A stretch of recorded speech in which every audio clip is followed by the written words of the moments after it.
Do you ever feel like your life is just too busy and find yourself experiencing stress? I have found some techniques that help me reduce stress in my life. I'm feeling a little stressed about speaking in front of a large group of people, so I was just using one of the techniques, mindful coloring. Mindful coloring has many benefits, one being that it relaxes your mind and body. So, mindfulness, meditation, and gratitude. What do they mean to you? I'm going to speak about these three methods.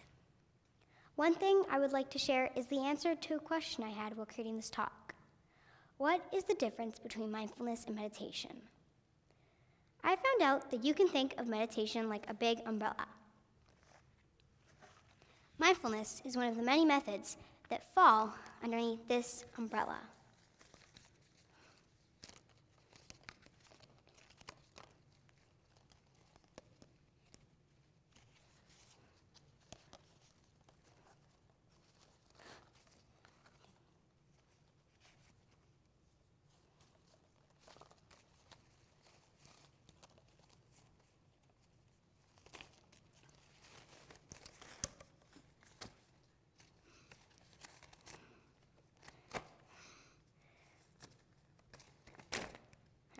Some of the other methods are yoga, mantra meditation, guided meditation, mindfulness, mindful coloring, and loving kindness meditation.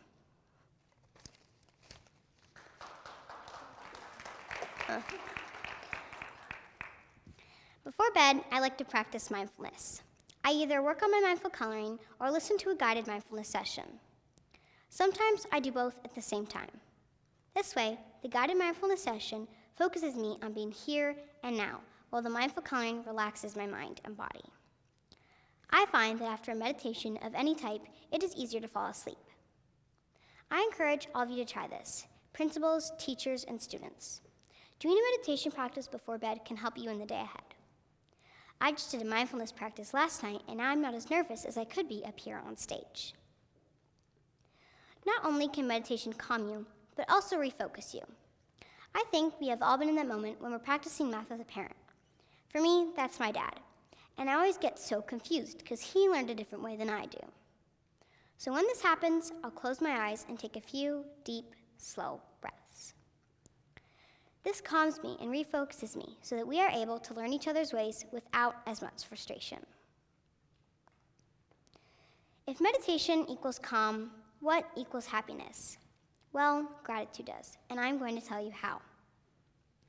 Whenever I say or write something down that I'm thankful for, I'm focusing on the good in my life instead of the bad. Gratitude encourages you to think about the good in your day, week, month, year, or even life. Whenever we focus on the bad or negatives in our life, we get the exact same feelings we did as when we experienced that negative time. Anger, sadness, frustration, embarrassment, or anything that made you feel unhappy. As an example, let me tell you about my day. I woke up at 3 a.m. to my cat meowing at my bedroom door, just asking for food and begging for attention. She will not stop. Well, what has been good? You know what? I am standing on my good, this stage, being able to do a TEDx talk, something I have always dreamt of doing. So, I bet you can guess what was the good and the not so good part about my day. I probably sounded happier when I talked about this talk, right? And not so happy when I talked about my cat. I'm really thankful that I get to be up here. Being thankful is expressing gratitude. You might not even mean to do it. Sometimes it just happens. Here I have a gratitude journal. It focuses me on what is good in my life instead on what is bad. I find that when I'm sad or angry, writing in my journal or reading what I've already written really helps me. As an example, over the winter break, my family and I went to Newfoundland, Canada, where we got to see relatives I haven't seen since I was really little. We stayed with my grandparents, whom I don't get to see very often and love so very much. So when we left, I missed everyone a lot. But seeing my gratitude journal encouraged me to focus on being thankful that I was able to go to Newfoundland and spend Christmas with my relatives. Thinking on the bright side is a pathway to happiness. Some people think that they can't fit a meditation or gratitude practice into their daily lives because their schedules are too busy, or they can't do them before bed because they get home too late. Well, I think I can prove everyone who thinks this wrong.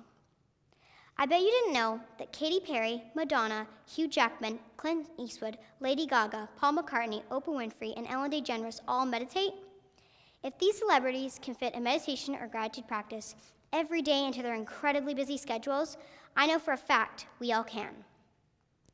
And I'm not just saying this because I want you to do it, but because doing a meditation or gratitude practice improves your health, happiness, and well-being. Remember, if you want to conquer the anxiety of life, live in the moment, live in the breath. Thank you.